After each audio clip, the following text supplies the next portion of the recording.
the film Uncanny. Let's give them a big round of applause. Okay, I'm going to pass the mic. I'm going to have to keep tight on the time, okay? Last night we had that luxury. We didn't have to, I know. Okay, go ahead, Clara. Why'd you take it? Tell us who you are and what you do. I'm Clara Gabrielle, and I'm the co-writer and director. It is on, okay. So I'm Clara Gabrielle. I'm the co-writer and director of The Uncanny, as well as playing the role of Ava.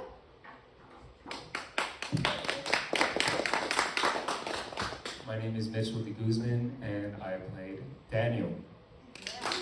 Right.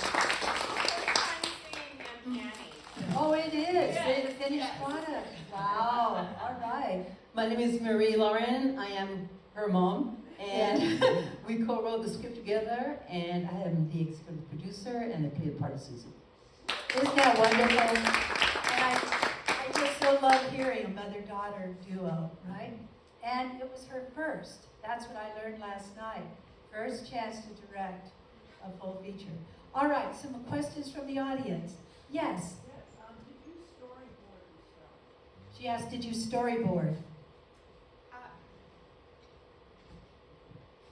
We storyboarded a few of the more pivotal scenes, and the rest we allowed for a lot of improvisation and space to play.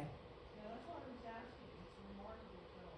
Really, And Thank you, I appreciate it. Actually, obviously it's a non-linear storyline, which is absolutely nightmare to tackle. And once we were done with the film, we had each scene with a little Velcro sticker on the board, and we were moving things around, and we did so many different cuts. It was really challenging to try to make it cohesive because there's so many options, and it's a confusing movie to see. But nowadays, with movies being shown online, the audience has the opportunity, if you want to check it again and see little things they're confused about, because we have everything, there's explanation, there's hints in the film, little Easter eggs. For example, we hear the little girl, the Ghost May character, who says all those Mother Goose poems, voiceover, and each was them, was picked with specific reason. They all have hints in each poem about why the character is this way and what trigger that goes to commit suicide. So I would think, yeah. Yeah. It's a linear story, but it's not created linearly. It's not created literally, is that what you were saying? Yeah.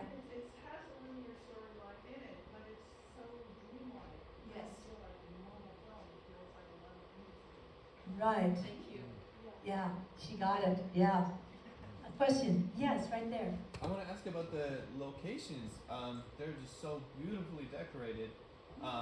How much of it was already there? How much did you guys put? And where did all the inspiration come from? for That's a that? good question. I have a confession, I'm a hoarder. I mean, actually, I'm a curator, but my boyfriend in real life, who's the editor of the film, and my boyfriend in the film, calls me a hoarder. So I've been collecting, thrift store treasures for years, and the entire film, like 95% was shot in my house, and all the wardrobe, I'm a vintage whore. I mean, I love vintage clothes, so all the clothes are mine, and yeah, the furniture, the props, everything. So it really helped, because it's a very, very, very low budget film. It's a micro budget movie, but we saved a lot with costumes and sets and decor. Yeah. It doesn't look micro-budget. What was the question? It doesn't look micro-budget. Exactly. It does not look like a micro budget. No. Yeah. I saw a hand over here. How did the little girl May die? Like, it's not her explained. Was that left out on purpose, or? No, so it's hinted at, but it's never explicitly stated. Essentially, when we begin the film, it's 1918, and it's the Spanish flu, and so the entire house contracts the Spanish flu. Which we shot in 2018 before Pre-COVID, yeah. Yeah. Pre-COVID, and then you had to wait, didn't you? Yes. Oh Yeah. Had to wait Oh, to yeah. finish it up. Yeah. Right. I saw a hand over here. Yes. Go I ahead. wanted to ask, can you talk about how long did all the stages of production took you, like pre-production, production, and post-production? So the writing process was about. We started 2016, yeah. We were done in 2018, Yeah. 2 years, and we were still writing on the set. Yes, of course. Adding things. Yeah, Inevitably. We shot in 15 days, and we had 3 days of pickups a few months later. And then once post came around and we got stuck in COVID hell, we were stuck with our colorist for, gosh, I don't in the remnants of Technicolor for a year and a half. a year and a half, competing with time with Steven Spielberg, which was awful. You can imagine that doesn't go well. Yeah. So yes, I don't know if that clearly No, no, answered your question. Yeah, you did. Thank you. All right, another question? Yeah. There you are, yes. So going back to like so all the decor was yours for your house. Did you guys shoot it out like let's decorate it for so and so's time period and then shoot all of that out for how you guys went about? I'm sorry, can you Okay, what she's saying is, because you had different time periods, did you? Like, how did you guys schedule out, having to swap the house over to each different time if there's someone else living in that home? So for all of the 1918 scenes, we anticipated that would probably be the biggest, one of the biggest set changes, and so we did all of that up front, and I made the crazy call to make my debut as a director while I'm simultaneously acting. So I was acting for the first 3 days. I was acting mostly, and, which is very difficult. Please do not make this mistake. I'm telling you. One of those challenges. Yes, one of those challenges. And then we flipped over to most of the present day. And then with the exception of the 90s scenes, all the other period pieces were set in the bathroom because this is very practical. Easy to do. Yes, very easy to do, and we did all of those in one shooting day. Okay. So switch between, yeah. Okay, good question and answer, yes. First comment I want to make, it was a superb sound design and score. I thought you hit all the marks were hit there with all the scenes. I felt it from the sound as well as the visuals, but also I want to talk to you about your directing process. I mean, you had to direct your mom, so, Yeah. and then this Imagine. wonderful gentleman right here that did an outstanding job. Maybe I'd like to hear from him. What was it like? The process of getting into the character, working. I'm with just the letting you director. know we have just a little over a minute, okay?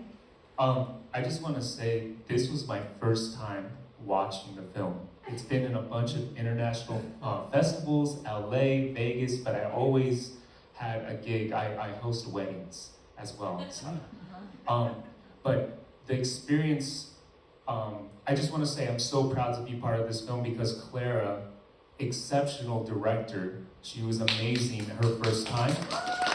And Marie is just so beautiful on screen and honest. So I got to witness some of those scenes directing.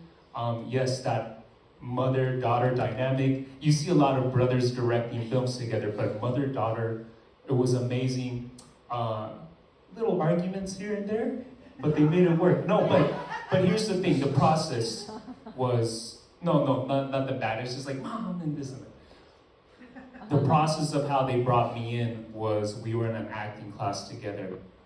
And if you don't know, she was a real therapist for like 20 years. And she set up this scene and we improv it. And by the end of it, they were like, yes, we have our Daniel. So that's how they worked on set as well, to your question as well. There was a lot of room for improvising, and it was just beautiful because they allowed it to be a breathing organism and allowed to take shape. So that was excellent set to be on. All right, I need to wrap this up because we have another block coming up. Let's give them a hand one more time.